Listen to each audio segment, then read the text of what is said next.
YouTube. Alright, so good evening everybody. My name is Grumbleduke and welcome back for what's actually my first cast of the Join Dota League Season 4. And we've picked a great game to kick us off on, Myth versus Invasion. These two teams both playing in the JDL since the very first season. I remember one of my first casts was Myth versus Invasion in JDL1. So I just had to do this game. It's huge excitement for me. A bit of a trip back in time. And yeah, really looking forward to it. It's also, I think, the first game of the Asia Division, so I can't give you any analysis on how the league table stands at the moment. Everyone's tied in first place with 0 points, which is slightly not as exciting as it could have been.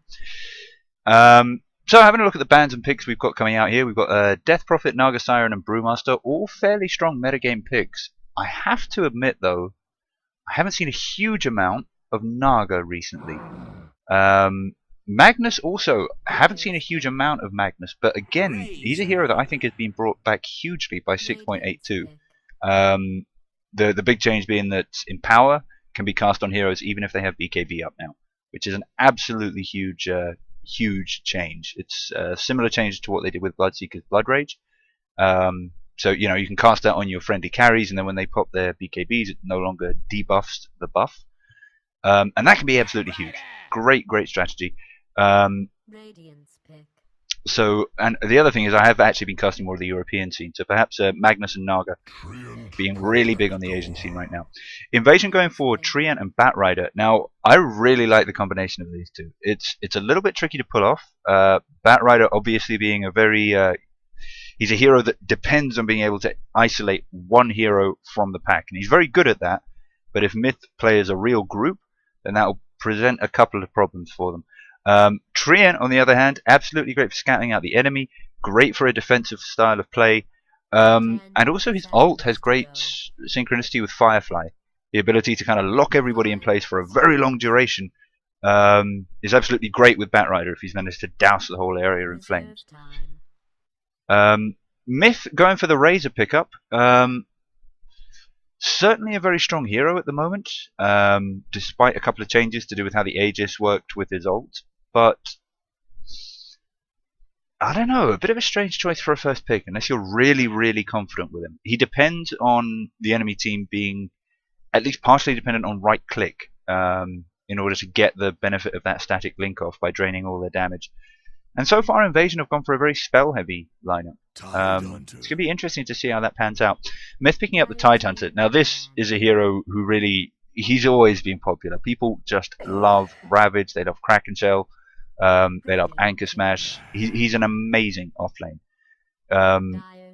Also, up against a defensive tri-lane, which is probably going to include the Treant as a support, I don't think he's going to have a huge amount of problems getting away, and he'll even be debuffing Leech Seed, which might make some interesting plays in the early game if the defensive tri-lane tries to be aggressive under Leech Seed, and Leech Seed then gets debuffed, because Leech Seed, of course, would be doing damage to Tidehunter and healing the Invasion team.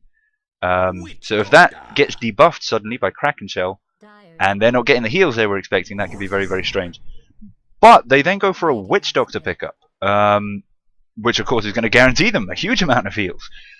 It's a strange choice though. They're obviously going to be picking up some very big, very farm dependent position 1 to benefit from this massive defensive support they've got going on with Treant and Witch Doctor.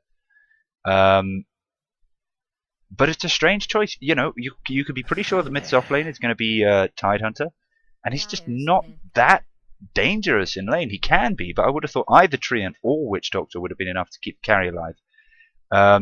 So obviously they're going for some big combo, possibly Witch Doctor in with Treant ult up.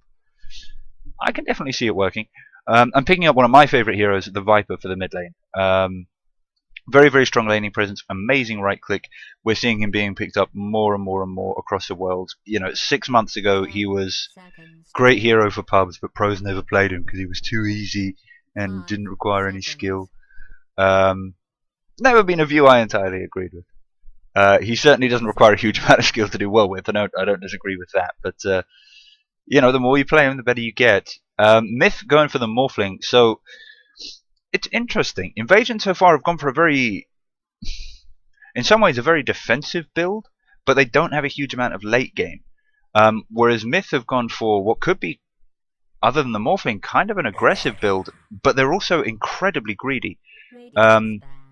Picking up the Abaddon now, that'll be trying to help keep the Morphling alive, I expect, in the safe lane with Razor going mid, although obviously they've got some flexibility there. The other thing about Myth, though, is they're incredibly short range. The two ranged heroes on their team being Razor and Morphling, both of those have a range of, I think, Razor's might be the longest, about 400 or 500 units. That's nothing. Witch Doctor, Bat Rider, Viper, all of those will have longer ranges. I'm hoping that Myth don't just get kited to death here. Obviously, Morphling can waveform into a fight. Abaddon's Aphotic Shell is going to be very useful for getting pretty much anybody else into the fight as well. And Tidehunter will have Blink, but certainly a team that is vulnerable to being kited. That's going to be interesting. I suppose Razor and Abaddon also have big movement speed. That's going to be very, very useful for them. I really haven't been talking about the bans either. Ancient Apparition, Anti-Mage, and Vengeful Spirit banned out by Invasion. DK Necrophos banned out by Myth. That, of course, was prior to the Viper pickup. They were obviously trying to shut down the kind of late scaling, hard pushing, real hassle mids. And I think that was a good call for them. I think Viper might have been a slightly better option than DK, but DK is a great option as well. Now they've got to try and pick out who amongst the entire roster of heroes is likely to be the Invasion position 1. And they go for Terrorblade. New hero in 6.82, 6.81, 6.82, and an absolute beast. And nobody likes Terrorblade. Nobody likes fighting against Terrorblade. He's just a bastard. And also, the short range on Sunder can absolutely wreck melee heroes. And as previously mentioned, most of the Myth team is very, very short range. So I think the Terrorblade ban is actually a very good call for them. Possibly even would have been nice to see it a little bit earlier. And it does look like Invasion have been put on the back foot a little bit with that. It would not surprise me at all, in fact, to discover that that was exactly the combo they were going for. Terrorblade Sunder coming straight off a Bat Rider Lasso. It could be very, very effective. Yeah, I can see Terrorblade working amazingly for them. It would give them the late scaling they need. It would give them ridiculous push. And it's also a hero who can, with his split push illusions, he can contribute to split pushes all across the map.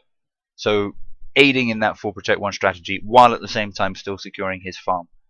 So an interesting pickup there. And given the amount of reserve time we're now seeing Invasion go through, I've got to say, I do kind of think that they wanted that Terrorblade. 48 seconds left now. I hope Myth have a clear idea on who they want to pick up as well. Only 14 seconds of reserve time left for them. It's also nice to see only one stand-in on the teams at the moment. An Invasion go for Lycan. So another hero who can give them great split push. Contribute to the 4-pack while still securing his own farm, and that, of course, with his tremendous speed, with his wolves, with Howl. Yeah, I think a very good option. I do think the Terrorblade would have been better, particularly against the because what Lycan kind of excels at is closing the distance very, very quickly with squishy ranged units and kind of negating their ability to kite him, and then nuking them down. Terrorblade works best against heavy melees, and it is undeniably true that Myth is a pretty tanky, pretty melee team. So I think Invasion would have preferred the Terrorblade, but just for the split push and the fact that he is a great hero, I think Lycan is a suitable option. And Myth picking up the Lion. I did think that the Vengeful ban that Invasion had gone for was very, very strange. The aura damage would have been great. The switch would have been a useful way to shut down some of the distance, but again, kind of a low-range hero. So I'm just quickly going to get my cast set up there. There we go, and then we'll get on with introducing the teams. So, down on the Invasion side, we have... Alright, let's just go through these one at a time. We have ADTR taking the Treant down on the bot lane. Looks like he's going to be going there with OK. And I expect FZ there on the Lycan. At the moment, we also have Kiak Imba coming down. Probably just going down there to help them make sure they can secure their jungle. Maybe get an early blood on the Tidehunter. before he heads off to mid. And meanwhile on the off lane, we've got Ghost up on the Bat Rider. Tide getting a very quick observer down and then getting the hell out of dodge before the Radiant heroes come find him. I think with that done, Viper's then going to head straight back to the mid lane. Yep, that's right. And up on the top lane, we do have Bat being chased out of the jungle there by Abaddon. He did manage to get an obs up. Bit of a strange place for the obs though, I gotta say. Yeah, kind of an easy D ward there. No matter, because it's kind of halfway between the wards that you put over here to get vision and the wards you get over here to get a block on the camp. So most sentries, I think, would have de-warded a ward around there. Abaddon, meanwhile, gets his obs up in a fairly okay place for jungle vision. Could be slightly better, but unlikely to be de-warded. Down on bot rune, meanwhile, Lycan scouting out bot rune. Does run into Tide, and it's Lycan who picks up the bounty. Leech Seed now going down on Tide, who did pick up Anchor Smash, so he's not going to be able to debuff that. Taking an additional bit of right click there from OK. Up on the cliffs, he's being brought incredibly low here, but they aren't going to go for the kill. And I think that's a wise choice. Sometimes harassing a player out of lane right at the early game can be more useful than killing him, because if you kill him, he'll be back in 4 seconds. You know, like a 1 second respawn time, 2 second respawn time, and then just TP straight back into lane. Still need to introduce Mith, and it seems like we're going to be given a little bit of time here to do that. Does also look like a haste rune was picked up on the Lion, so actually hold that thought. Ghost going to be brought incredibly low here. There's a stun, and first blood goes out to Gotcha on the Lion. Beautiful play. So very quickly before things get any more dramatic, let's introduce the Mith team. We have got on the mid Razor, MyPro. More on this matchup later. Razor versus Viper, very interesting. Lion just taking up first blood. That's Gotcha. Tidebringer down on the bottom lane is the stand-in. This is He was brought very, very low just now, but did not give up first blood, so he's going to be looking, feeling very, very happy about that. Abaddon up on the top lane. He's probably going to be running most of the pools. That's going to be played by TR. And finally, Morphling, taking the position 1 role, is going to be played by Lakels. So, as I was saying, very interesting matchup here on the Viper versus Razor. Viper is, by definition, kind of a right-click hero, and Razor excels against right-click heroes. He doesn't like people who cast a lot of spells, and Viper does not have a lot of spells. But a fair amount of Viper's damage is magical, and cannot be stolen with the tether. The additional damage from Nether Toxin, obviously the poison from Poison Attack, if he chooses to go for Corrosive Skin, that will be another way to get just increasing amounts of damage down on Razor. Made a mistake there, I think. If he'd run straight up the high ground, the lack of vision would have broken that tether a little bit earlier. Now he's sitting on minus 112 damage. But yeah, it's interesting. I think Razor actually in the statistics is favored, but I've had luck with Viper against Razor. You've got to go for a different kind of harass, be a lot more aggressive and yet safe with it. It's a tricky matchup. I completely agree with that.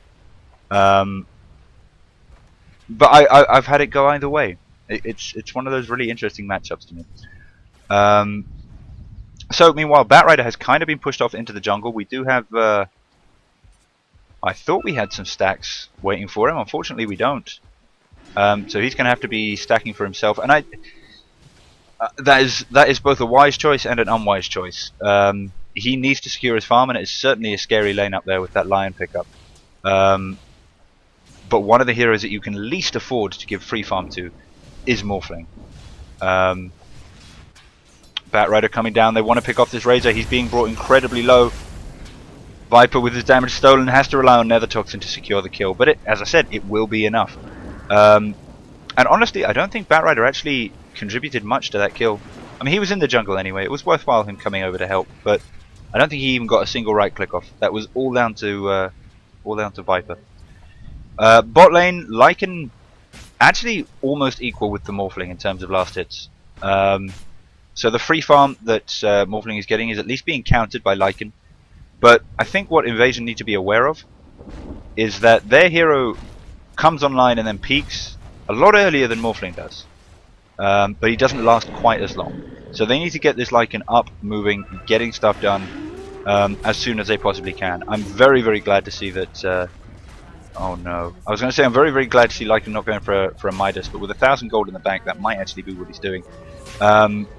What they are doing, however, is making sure that they get a huge amount of pressure down on this tower. We now see a Baden rotating in. Puts the aphotic shield up on Hehe. That's going to give him a little bit of space to go in and get some anchor smashes off. Draw the creep aggro back behind the tower. But this tier 1 is already down to, what's that, 430 health. Not very much at all. Support's running down to bot room to secure that. We do have DD Lion looking to loop around on this Viper on the mid lane. And if they can get any kind of decent initiation off here, this will definitely be a kill. But as we can see, Kia Kimber has noticed the missing call going out from top and is lane leaning very, very hard over to the right here to avoid the direction Lion's likely coming from. Back in the jungle, Radiant support's getting some farm up. I think Tree here will start stacking for Bat, and we do already have a single stack there. So Bat will be coming online fairly soon, hopefully get a blink up. And going for Tranquils now, which I think is to help him jungle.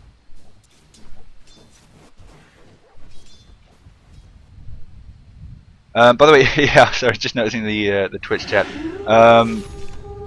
Huge sorry for the lack of beard. I had an interview yesterday. If I get the job, I'm going to try and convince him to let me keep a beard. But I figured for the interview, that would probably be the best idea. We've got both dire supports now rotating down onto the mid lane. Viper being incredibly cautious in his laning here. Yeah, backing right up. Batrider taking advantage of the space up on top lane to try and get some jungle farm for himself. Unfortunately, he's only going to be able to get one small camp, and even that's going to be put at risk slightly by this Lion, who's going to come in and actually try and secure some of the last hits for himself. Viper gets leashed down on the mid lane. This time not enough to even take away all of his damage. He's going to be feeling fairly happy about that. And we do have a sentry up here in mid. A wise response to the fact that we do have Treant, who of course can pop out his invis on whoever we want. And of course also good protection against invis runes.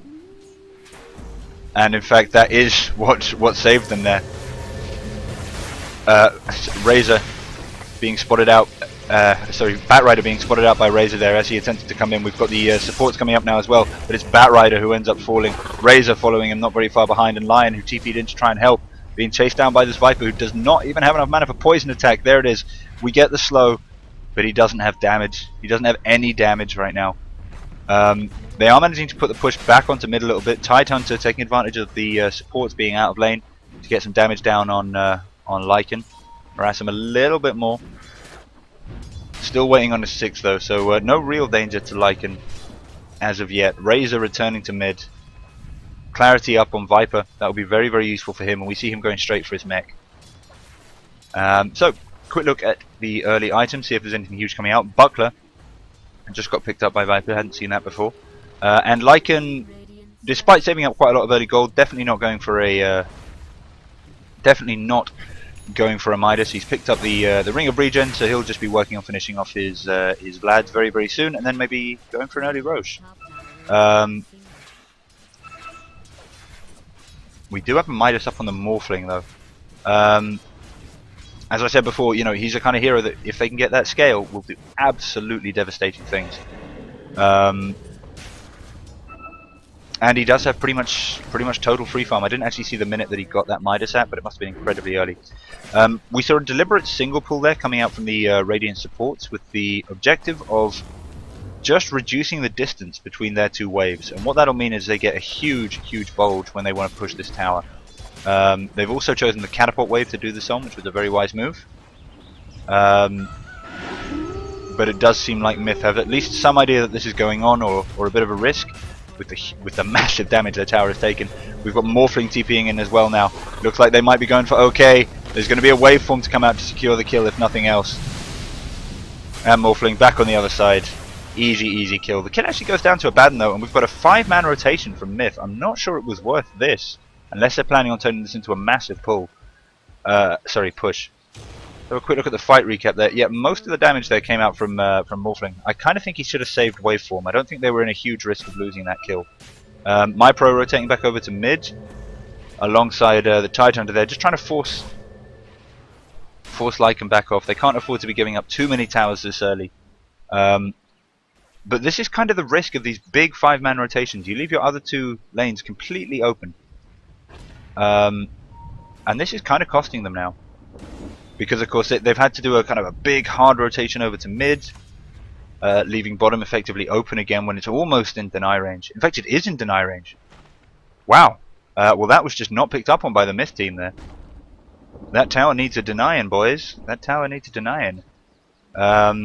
Not sure if Invasion are aware of how low that tower is. Whether they're going to, because with Lycan not in lane, it doesn't seem like they're going to try and really hard push this. Let's have a quick look at the net worth chart. We've got the Lycan ult pop for the very first time. Very, very long transformation time on that now. And the tree ult, which I'm not sure was entirely necessary there, given that all it does effectively is give you some lockdown, and you've got huge movement speed on Lycan. Who rushes straight in, and this will be the first tower of the game, going down to Tree and Protector. Again, I think they could be playing this as slightly tighter with making sure Lycan gets the last hits here. He does have lads up already, does have treads, but he is a position 1. He's a guy you want to be getting your farm on.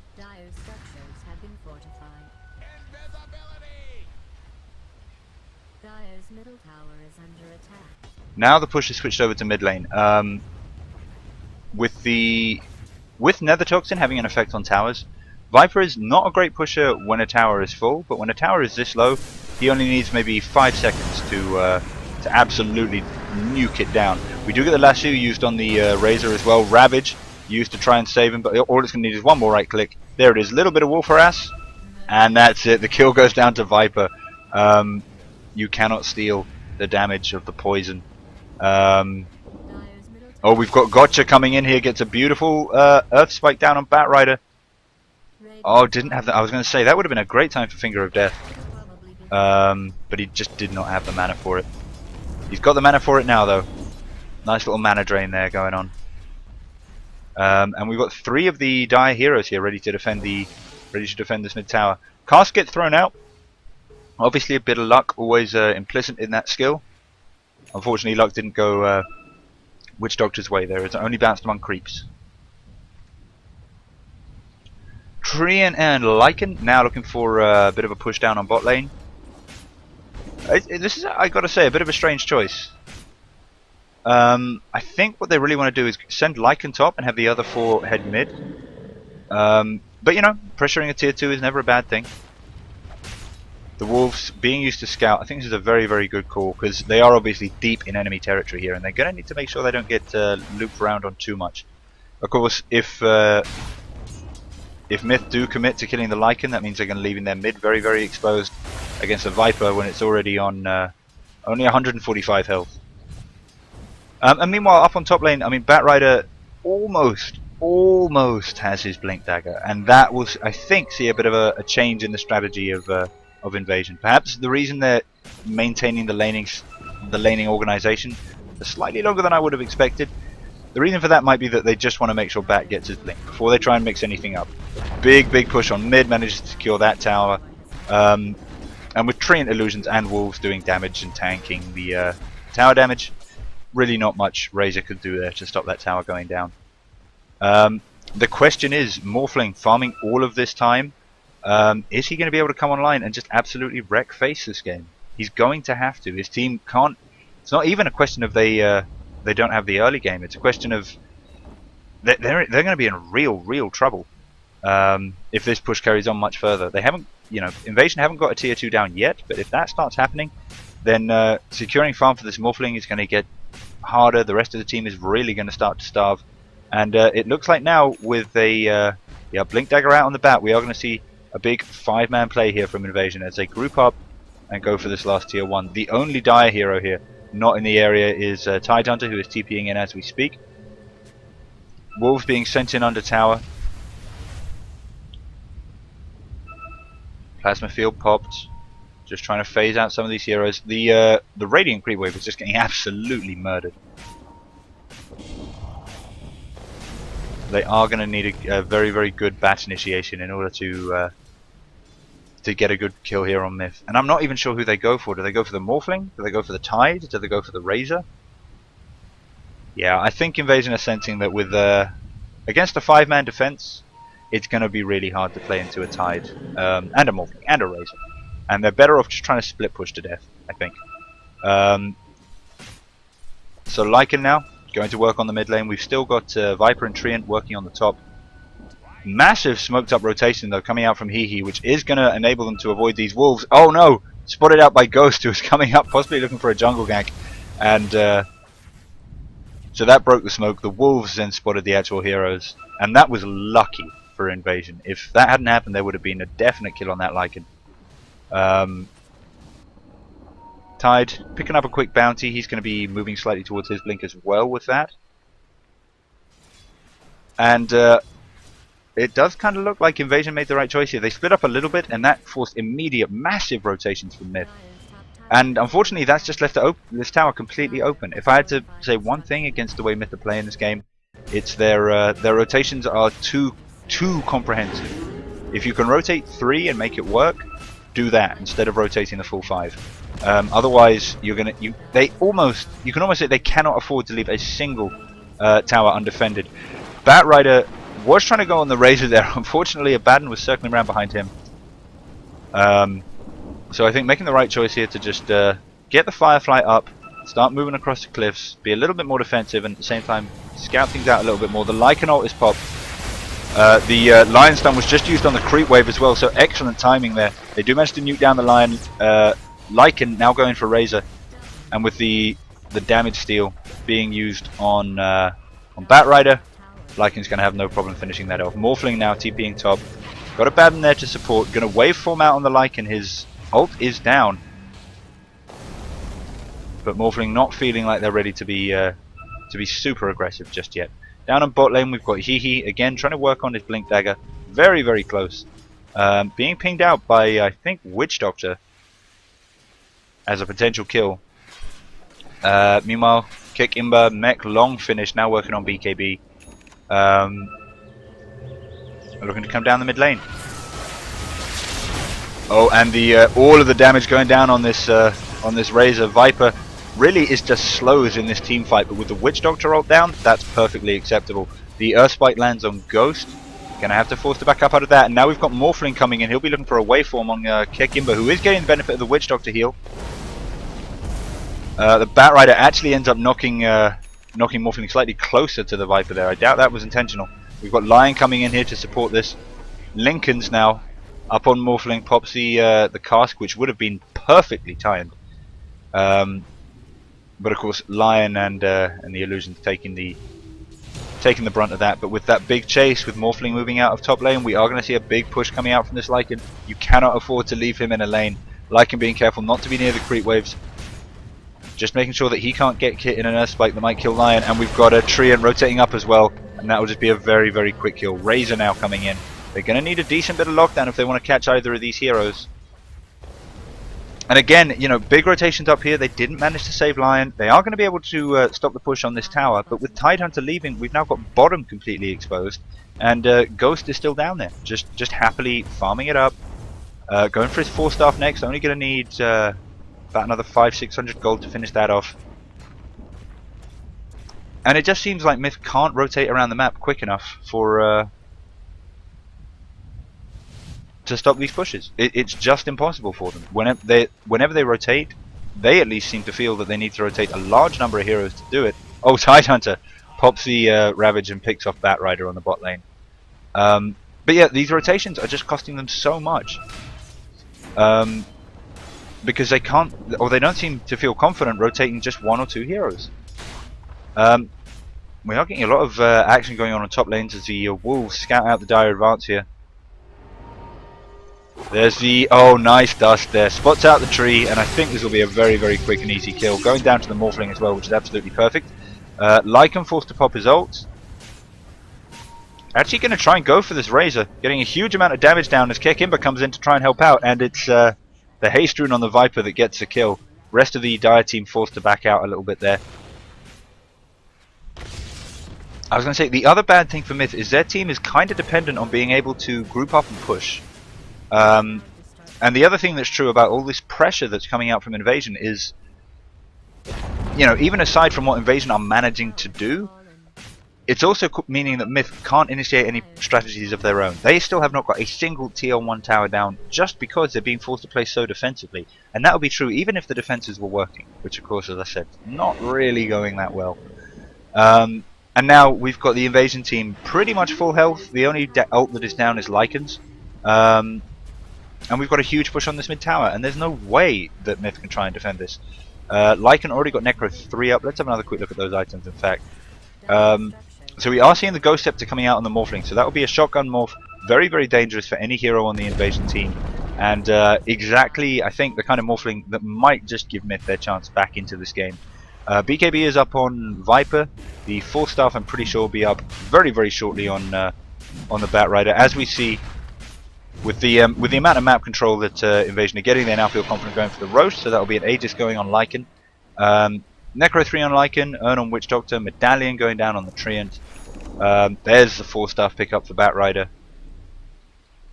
And then when you compare it to the Mith team, other than the Morphling, they really are fairly starved. Other than the Blink Dagger on Tide, no real major items coming out yet. Also finishing off the Dire Ancients, well, why not when you've got that much map control? And you can see the entire Dire team now kind of forced to farm just little pockets of their own jungle. They can't even really risk the lanes. Mith deciding though that now, with this next Ravage, this is the time to try and get some kills. They do a big Ravage blink on Kiakimba. Mana drained as well. The BKB is popped though. He obviously feels he can get away from this, and Cast goes down alongside the Witch Doctor ult. Beautiful, beautiful play there. Flame Break comes down. The Abaddon ult is popped. Morphling now looking like he's been in a little bit of trouble. Waveforms out. Lycan with his ult pop, chasing down the supports. Going to finish off Lion.